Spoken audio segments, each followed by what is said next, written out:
Hello, ladies and gentlemen. We're going to start learning about interdependence part 3 today. Once again, we're still looking at standard 2.1, being able to classify organisms as producers, consumers, scavengers, or decomposers according to their role in a food chain or food web. Go ahead and look at your success criteria. The success criteria for today is going to be number 1, we're going to define producers, consumers, scavengers, or decomposers.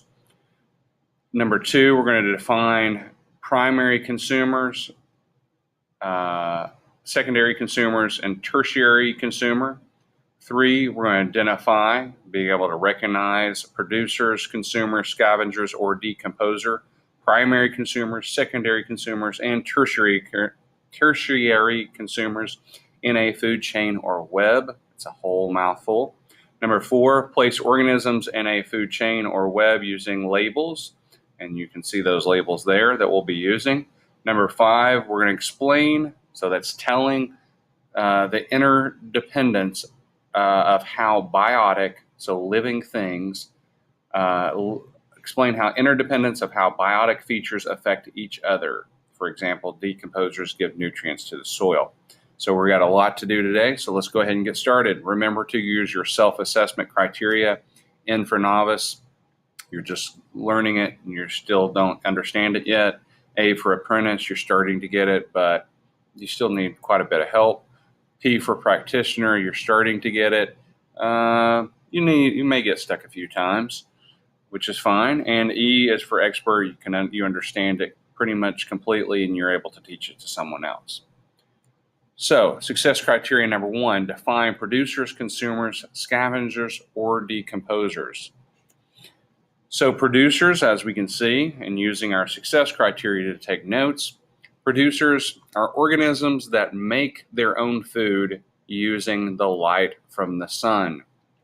And this process is called photosynthesis. Remember that all of our energy comes from the sun, and we're going to be talking about that throughout the year, energy in different forms. Well, producers are organisms that make their own food using the light from the sun. And this process is called photosynthesis, where plants take the light, they're able to create some food using that process. And we have some examples. Here we have 2 examples. We have both trees and grass. Those are both producers, and oftentimes you can tell if they're producers if they are green, because that's where the photosynthesis comes into play. Phytoplankton, this is often one example that students miss on tests and quizzes and they don't understand. This is ultimately something that's in the ocean. It is a producer. It gets light from the sun and makes its own energy. And as you can see from the picture, it does have a bit of green in it. So it's got chlorophyll in it. All right, we're going to move on to the next one, consumers. So consumers get their energy from eating other organisms. So consumers have the ability to kill their prey in order to eat it. This is one point that students often get confused with. We are consumers. We are an example of consumers. Does that mean we kill our food? Well, I might not kill my food necessarily. You might not go out and hunt your food, but you have the ability to. And actually, someone somewhere kills the food that we eat. So, examples of consumers. Yes, I am fabulous. You are too. So you remember that. Consumers, monkeys. Think of a consumer at this point. Think of what animals that you can think of as a consumer. If you need to pause the video, you can take some time to think about what consumers there may be example of. So if you did pause the video, you might have thought of all kinds of different consumers. We are consumers, as I had mentioned. Monkeys are consumers. Beavers are consumers. Almost every animal that we can think of, insects we can think of, are consumers. There are also some plants that are consumers as well. Now moving on to scavengers. Yes, that is a pretty scary picture, but scavengers are organisms that get their food or energy from eating the leftovers from other organisms' meals. So they usually don't have the ability to kill the organisms themselves. So as we can see from the picture, these vultures, they do not kill the food. They come along after perhaps another animal has already killed and eaten their share of the food. Or if a animal gets hit, roadkill, vultures come by, they did not kill that food themselves. So scavengers are organisms that get their food, their energy from eating the leftovers from other organisms' meals. Some examples: hyenas, they do not usually kill their own food. They usually come by and scavenge from other animals after they've eaten. Eels, they actually eat dead fish. So they come by and they are part of nature's natural recycling. Decomposers, organisms that get their energy or food from feeding off other dead organisms. And these usually don't have the ability to kill their organism either. They're usually feeding off of dead organisms. Decomposers break down dead organisms, which puts nutrients back into the soil. So sometimes bacteria do kill people and animals and plants, but really their main purpose is to break down the dead material of plants and animals and put those nutrients back into the soil. All right, some examples. A fungi? No. Fungi, like mushrooms, that's an example of a decomposer. The one on your right, the mushroom, is an example of a decomposer. It feeds off of dead material and breaks it down to put nutrients back into the soil. Worms are a wonderful example of decomposers as well. Number 2, success criteria. Before we move on to success criteria number 2, go ahead and do your self-assessment of success criteria number 1. Remembering N is for novice, A is for apprentice, P is for practitioner, and E is for expert. If you need to pause the video to have time to do that, you can do that now. All right, we're going to move on to success criteria number 2. So we're going to define primary consumers, secondary consumers, and tertiary consumers. All right, partner talk. If you're in the classroom, you can turn to a shoulder partner and discuss what you think the words primary and tertiary mean. At this time, you can pause the video to have time to talk with your partner. All right, now that we're back, if you did pause the video, primary means first. When we're talking about this process, primary is first. Secondary, of course, means second. And tertiary means third, and also usually the highest level. And we'll talk more about that now.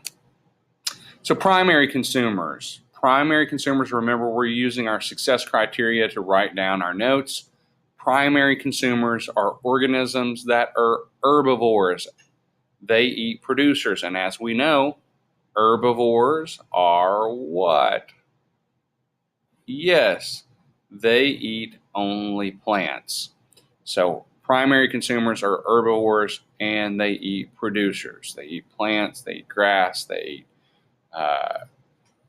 phytoplankton. Those are those kind of organisms. Consumers, primary. And some examples, as we can see, we had another example here, a cow. A cow is a primary consumer. Krill, which is a form of a zooplankton. It eats what? Does anybody remember what it's called? Yeah, at this point, I can't remember what it's called. My mind just went blank. Phytoplankton. It eats phytoplankton. So this little organism's moving around. It feeds off of that phytoplankton. That's one example. Secondary consumers. These are organisms that eat other consumers. So they're feeding off of primary consumers. They may either be carnivores, meaning they eat meat, including insects. Insects are considered meat in this context. Or they may be omnivores. They may eat other organisms, but they also may eat plants as well. Some examples, this cute little fox here. What did the fox say? I don't know, but it eats other organisms. Some other examples, rats, dragonfly. Dragonfly actually eat the larvae of mosquitoes. So they are secondary consumers. Tertiary consumers. These are the organisms at the top of the food chain and feed on other carnivores. So we can sometimes add other consumers to this, but most of the time we're just ending with the tertiary consumers. And once again, using your success criteria, organisms that are at the top of the food chain and feed on other carnivores. Some examples, as we can see, is the bear. Another one, a hawk, even eagles, and you. Yes, you are a tertiary consumer. I added this little pyramid of energy to show you, to give you an example. We start with producers, which has the most energy. And as we're moving up, we're actually losing energy because energy is lost.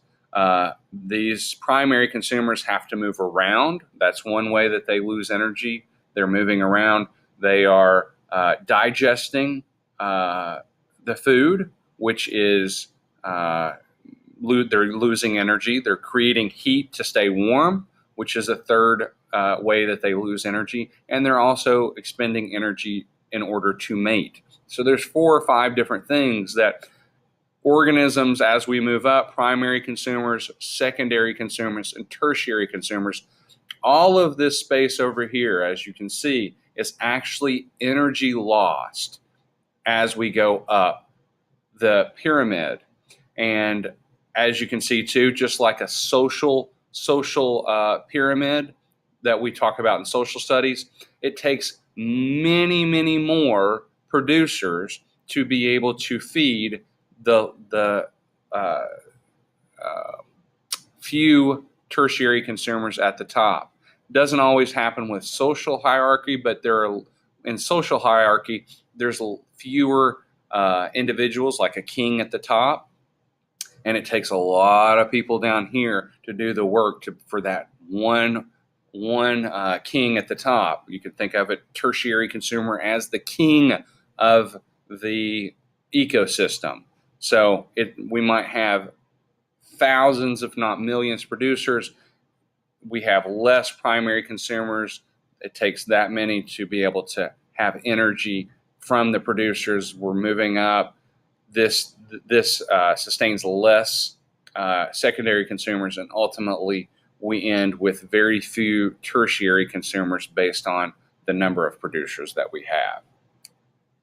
Number 3, we're getting through this. Number 3 success criteria: identify producers, consumers, scavengers, or decomposers, primary consumers, secondary consumers, tertiary consumers in a food chain or web. We're putting it all together now, guys. We're putting it all together. All right, at this point, what we're going to ask you to do is we're going to use this picture. You're going to label these using your nifty little success criteria here. Like for shrubs, you're going to say whether it's a producer, consumer, scavenger, or decomposer. So you'll just, beside that word for the shrub, you will put whatever label you think goes with that. And we will pause the video, and when we get back, your teacher, either I or someone else, will be able to help you make sure that you have those correctly. And if you need to come and see me during focus or during homeroom, if you've been absent or in ALC, then you can stop by and I'll help you to make sure that you have those correct. Pause the video now.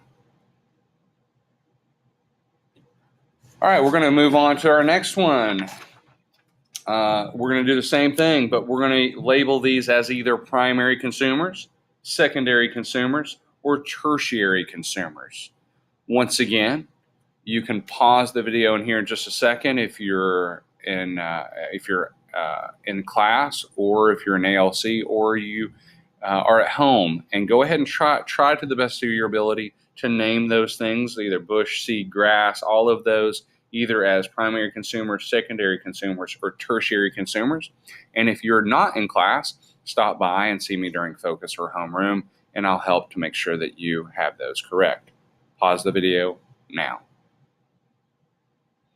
All right, we're moving on to success criteria. Number 4, after we do our self-assessment. If we forgot to do our self-assessments, always make sure that you're doing that self-assessment to see where you think you are. So go back, make sure you filled out your success criteria for 1, 2, and 3 at this point. If you need to pause the video, you can now. All right, moving on to success criteria number 4. You have got this. We are moving forward. We're going to place organisms in a food chain and food web using labels.